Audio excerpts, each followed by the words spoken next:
appreciate the fans being out there the first time. Would love to get that going.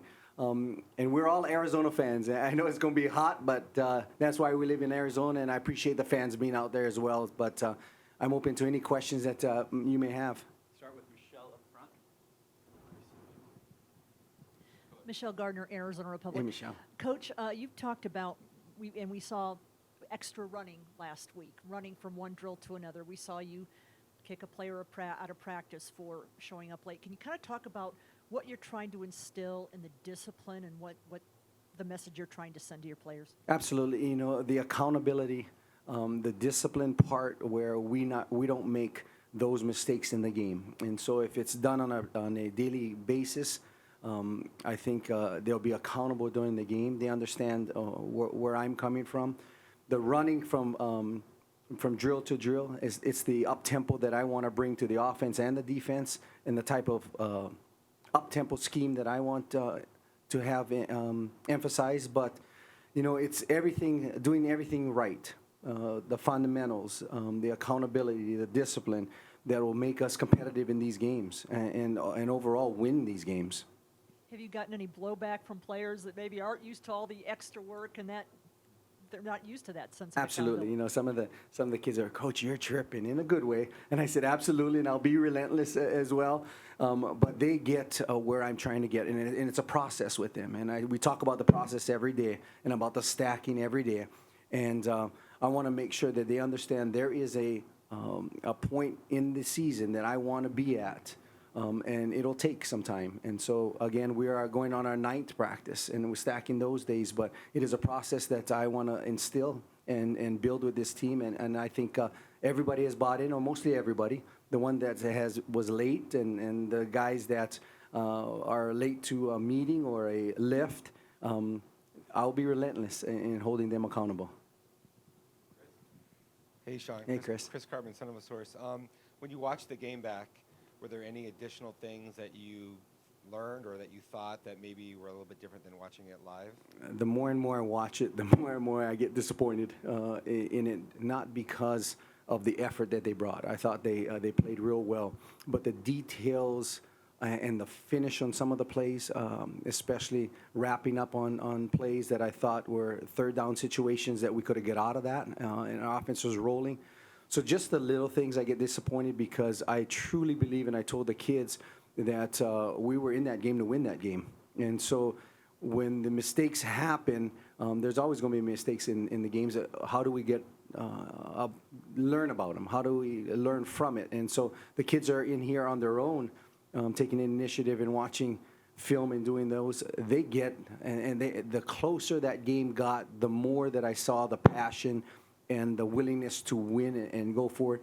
When it got away a little bit, I enjoyed watching them step up to it. You know, when we got the onside kick, I saw the enthusiasm, because they all thought we were right in that game. Comparing that to your first game, did you feel like the execution or assignment soundness made a clear step forward? Absolutely, and you know, that whole week of that cultural change that was hard for the kids. Now they understand, and I put a lot on my coaches in yesterday's meeting. We have to step up and make sure that the kids understand the detail and deliberation that I want. They understand, and I'll hold our coaches accountable too. But that deliberation that we talk about in a coaching meeting has to transform into our kids and translate on the field. And so they understand the seriousness about it, and we're all on the same page. And I just told them, you got to understand, I'm going to be relentless with the coaches as well to make sure that our kids are put in a successful place. Hey, Shaun, Cole Bradley, Sun Devil Source. You're transitioning, obviously, to Washington, a team that's done a really good job, you know, moving the ball offensively, particularly through the air. After a game against, you know, USC, where you guys had some struggles getting off the field, particularly on third down, how much of an emphasis do you think it is going up against a team that is, you know, pretty dynamic as well and improving in that area? Absolutely, and it's an emphasis we had last week. It'll be more of an emphasis this week, because they were 8 for 9 on third down. That's 89% of it.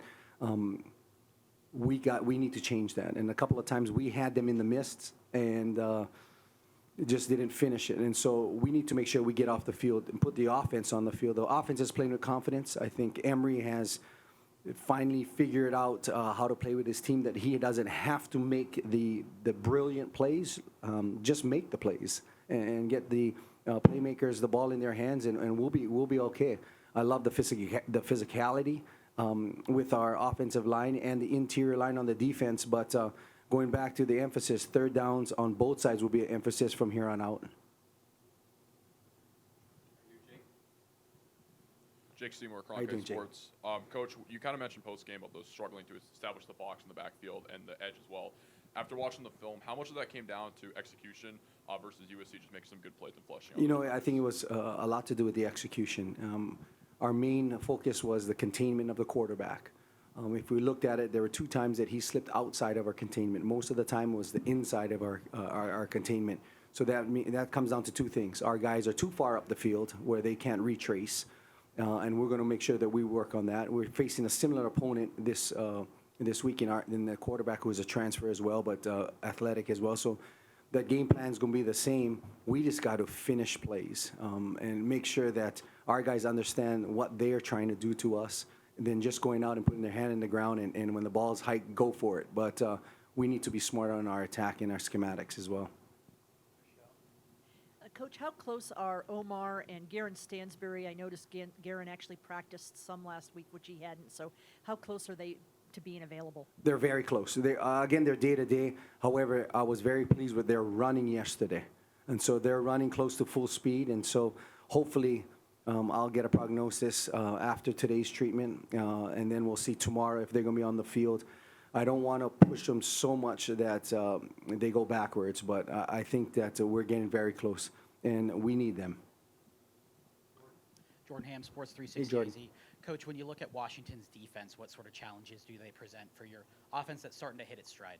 You know, they're fundamentally sound, so we're going to have to bring the attack to them. They do a good job running to the football. They do a pretty good job in open field tackling. We need to make sure that from our perimeter standpoint, we need to stay on blocks, keeping our hands inside, all the fundamental things and the extra effort things that are needed to keep our offense on the field. But they are a very fundamentally sound football team. They're athletic and talented as well, but we want to make sure that we impose our will on them, and that's the emphasis that I want to make sure that we bring to the offensive side. Yeah, Coach, Kalen DeBoer, they're quite a bit different team now at Washington than they were, and you're familiar with him from Fresno State, obviously. Yes. So what have you thought about kind of the job that he's doing there and how the team looks overall? Kalen's doing a great job. I know a lot of that staff. I've known Kalen since he was at Southern Illinois Salukis when he recruited Chandler. So he has moved up the ranks. Very honored to know him because he's a great coach. He's done an incredible job in the last 5 games to bring their identity. We're going to have to play mistake-free, error-free football to be in this game. Our kids understand what needs to be done, but we're going to have to stop the quarterback. They had a transfer running back as well. We're going to have to make sure that we contain him and then not give up the big plays. I think this quarterback loves to go vertical more than anybody else, and so we have to make sure that we do not give up those big plays. And Coach, I know you Mike. were talking about finishing plays and obviously making big plays, but offensively, the way you guys came out against USC is kind of going back and forth with them. What was your, overall thoughts on how the offense just came out to the game and their energy? The offense did well. They executed well, and that's the big part of it. You know, every team has schematics. Every coach has their own schematics. How well do you execute? I wanted to make sure that there was urgency. I wanted to make sure that we were in schematically making sure that we were successful early with Emory Jones' decisions. That was big for me. Making sure that he has confidence. And, you know, he was a little beat up last week, and so I wanted to make sure that he got rid of the ball early enough so that he didn't have to extend those plays early, because I knew he was hurting a little bit. But let the team do the job. Let X and Daniel and the receivers do the job. But I thought he did well. I thought Coach Thomas did a great job preparing that team, and it came out and showed. Now we get into the third quarter, we need to make sure we talk about the finish. We have to be proficient and efficient in the third quarter to finish those games, because we had a chance to take a lead right at that series.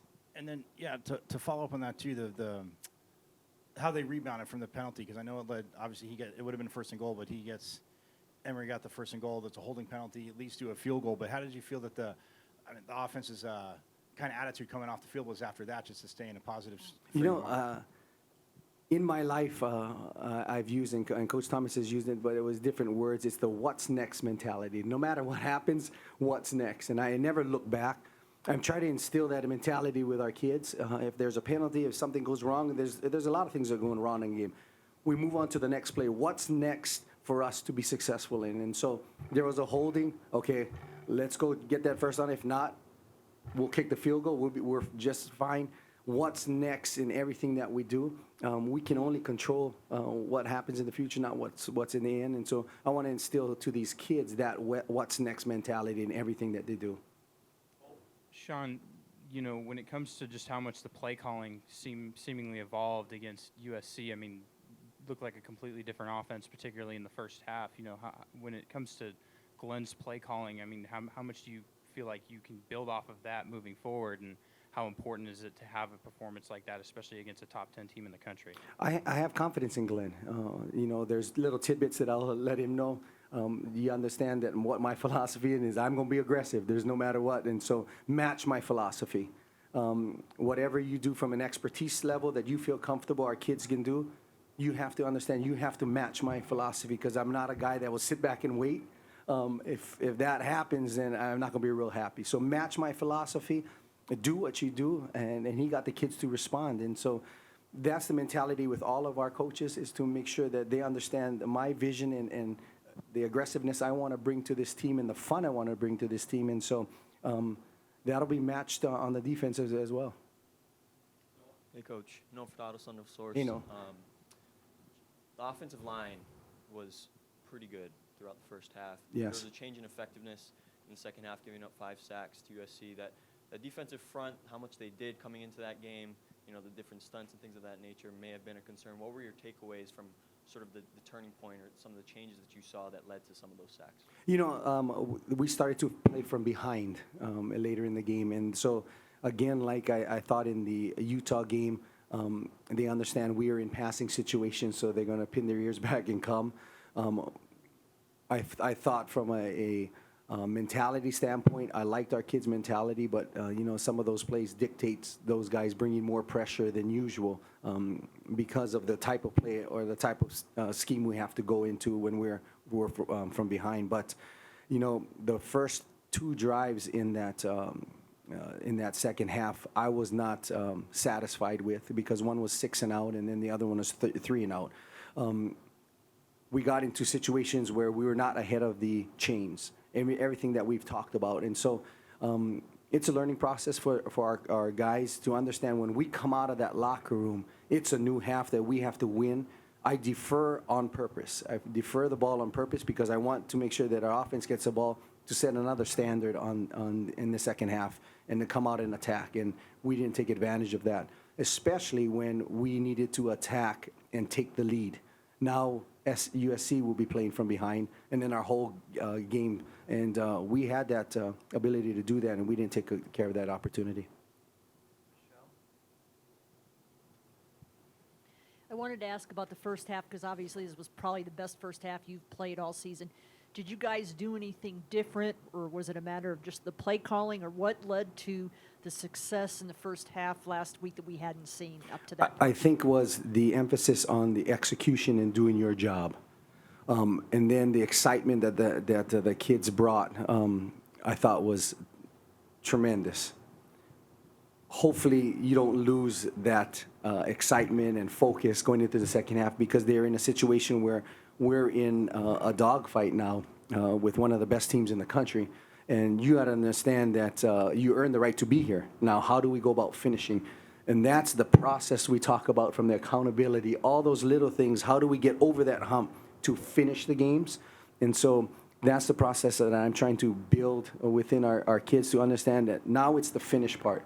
Everything from running from drill to drill, finishing on routes, finishing on how do we go about finishing in the game. I think they understand that, and I think you'll see better effort in practice, and our practice has been good. but I think you'll see better effort this week just because they understand what we're trying to do. Last question, Jordan. Coach, not sure if you were watching Sunday Night Football last night, but just wanted to get your reaction to Rashad White's first career NFL touchdown. Love it. I love it. And, you know, when he jumped and got in, just seeing those kids have fun is my gratification, and you know, doing well at the next level. And then Eno, what the heck is he doing kicking the football? But you know, he's a talented, diversified kid. Oh, geez, you know, but those kids are having fun, and just sitting there watching it, I love just watching them play. And again, this is a game. This football is just a game. It should be played fun. And so, just seeing that, I was super proud of them.